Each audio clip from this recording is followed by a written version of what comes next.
দর্শক আসসালামু আলাইকুম। আমার আজকের কুকিং আয়োজনে থাকছে ছোটদের খুবই মজার একটি কুকিজের রেসিপি, যেটা কিনা আটা, ময়দা, কর্নফ্লাওয়ার ছাড়াই তৈরি করা সম্ভব। এটি দেখতে যতটি সুন্দর, খেতেও কিন্তু ভীষণ মজার। আর বাইরের দেশে কিন্তু এই কুকিজটি কিন্তু কোনো পার্টিতে মূল একটা আকর্ষণ থাকে। তো চলুন দেখে নেই কিভাবে তৈরি করতে হবে এই কুকিজটি। প্রথমেই আমি এখানে মাঝারি সাইজে 4টি ডিম নিয়ে নিব। আমার এখানে 3টা ডিম আমি প্রথমে ভেঙে নিচ্ছি। আর এখানে আমার ডিমটার সাদা অংশটা শুধু প্রয়োজন হবে, কুসুমটা আমি আলাদা করে নেব। এখানে আমি পরিমাণে যেটা মেজারমেন্ট কাপের আমি হাফ কাপ এখানে এই সাদা অংশটা নিয়ে নিতে হবে। তো আমার 4টা ডিম আমার লেগেছে, আমি আপনাদেরকে মেজারমেন্ট স্কুপে দেখাই দিচ্ছি, যেটা হাফ কাপ পরিমাণ আমার লেগেছে। তো হাফ কাপ আমি নিয়ে নিলাম, সাথে যোগ করে দিলাম এখানে পিঞ্চ অফ সল্ট। তারপরে এটাকে আমি হালকা করে বিট করে নিচ্ছি। আর এটার সাথে আমি যোগ করে দেব 3/4 কাপের মতো চিনি। আর এই চিনিটা এটার ভিতরে খুব ভালো মতো মিশে যায়, কোনো দানা দানা ভাব কিন্তু থাকা যাবে না। আর এই কুকিজটির কিন্তু মূল যে ট্রিক্সটা সেটা এটাই যে আপনাকে এই সাদা অংশটার সাথে চিনিটাকে ভালো করে মিক্স করে নিতে হবে। সাথে আমি যোগ করে দিলাম এখানে 1/4 টিস্পুনের মতো ভিনেগার, এবং এখানে ঘ্রাণের জন্য যোগ করে দিচ্ছি ভ্যানিলা এসেন্স হাফ টিস্পুনের মতো দিয়ে আমি এটাকে ভালো মতো এখানে বিট করে নিলাম। এই যে দেখুন, এই পর্যায়ে কিন্তু অলমোস্ট আমাদের এই যে ম্যারাংটা তৈরি হয়ে গেছে, ডিমের ম্যারাং। আর এই ম্যারাং দিয়েই তৈরি করা হবে দেখে এটির নাম কিন্তু ম্যারাং কুকিজ। আমি হাতে ঘষে দেখেছি যে একটু দানা দানা ভাব আছে, সেজন্য আমি আরেকটু বিট করে নিলাম। আমাদের এখন কিন্তু এই যে দেখুন ম্যারাংটা একদম তৈরি হয়ে গেছে, এই যে চোখা চোখা ভাব দেখা যাচ্ছে। এ পর্যায়ে আমি আরেকটি বাটির ভিতরে এখানে একটু কালার মিক্স করে নেব, যেহেতু আমি ভিন্ন ভিন্ন কালারের তৈরি করব।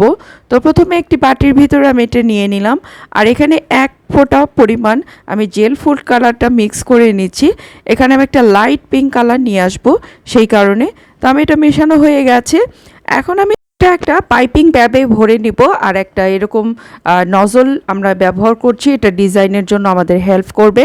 তো এটাকে ভরে আমি গ্লাসের ভিতরে এভাবে নিয়ে নিচ্ছি এবং এটি ম্যারাংটাকে এটার ভিতরে ভালো মতো দিয়ে দিচ্ছি। তো এভাবে আমাদের এটা কিন্তু তৈরি হয়ে গেল। অপর পাশে আমি আরেকটি ডিজাইন করব, সেই কারণে এখানে একটু রেইনবো এফেক্ট আনার জন্য আমি জেল ফুড কালারগুলো এই গ্লাসের ভিতরে পাইপিং ব্যাগে ভরে নিয়েছি এবং চারিপাশ থেকে এভাবে একটু কালারটাকে ছড়িয়ে দিচ্ছি। দেওয়ার পরে আমি এখানে সাদা ম্যারাংটা এখানে ভরে দিব, ঠিক এইভাবে যেভাবে আমি প্রথমে ভরেছি। তো আমার এখানে দুই ধরনের ডিজাইনের জন্য আমি ম্যারাংটাকে রেডি করে নিয়েছি। আর এখন আমি এটাকে ভরা হয়ে গেলে শুধু সামনে থেকে এটাকে কেচি দিয়ে একটু কেটে দিতে হবে, বাস তৈরি হয়ে গেল। এখন আমি ট্রের ভিতরে এখানে একটু হালকা করে ম্যারাং লাগিয়ে নিচ্ছি এবং বাটার পেপারটা এটার মধ্যে বিছিয়ে দিচ্ছি, যাতে এটা যখন আমি ডিজাইনটা করব উঠে না আসে। তো এভাবে আমার এটা লাগানো হয়ে গেছে। এখন আমি ডিজাইনগুলো তৈরি করে নিচ্ছি। আপনারা কিন্তু দেখলে এটা কিন্তু বুঝতে পারবেন। প্রথম অবস্থায় হয়তো ডিজাইন করতে একটু সমস্যা হতে পারে, তবে আপনি যখন করতে লাগবেন তখন কিন্তু ডিজাইনগুলো অটোমেটিক সুন্দরভাবে হয়ে যাবে।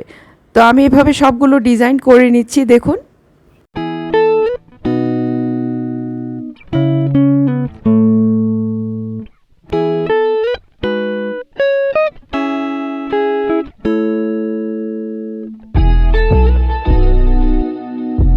এই ট্রেতে ডিজাইনগুলো হয়ে গেছে। আমি আর একটা ট্রের ভিতরে আরও একটা ডিজাইন করে দেখাচ্ছি। ঠিক এভাবে একটা স্টার নজল নিয়ে আমি এভাবে ফুলের মতো শেপ করেও তৈরি করে নিচ্ছি।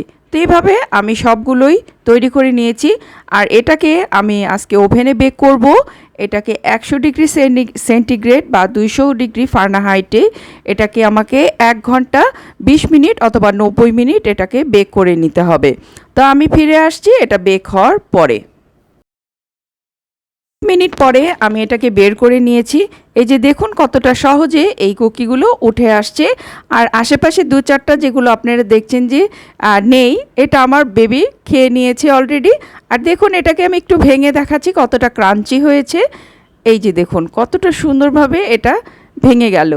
আশা করি আমার আজকের এই ম্যারাং কুকিজের রেসিপি আপনাদের অনেক ভালো লেগেছে এবং সহজ লেগেছে। ভালো লাগলে একটি লাইক করতে ভুল করবেন না, এবং আমার চ্যানেলে যারা নতুন তারা অবশ্যই আমার চ্যানেলটিকে সাবস্ক্রাইব করে নেবেন। তো দেখা হচ্ছে নেক্সট ভিডিওতে। তো আল্লাহ আমাদের সবাইকে ভালো রাখুন। আল্লাহ হাফেজ।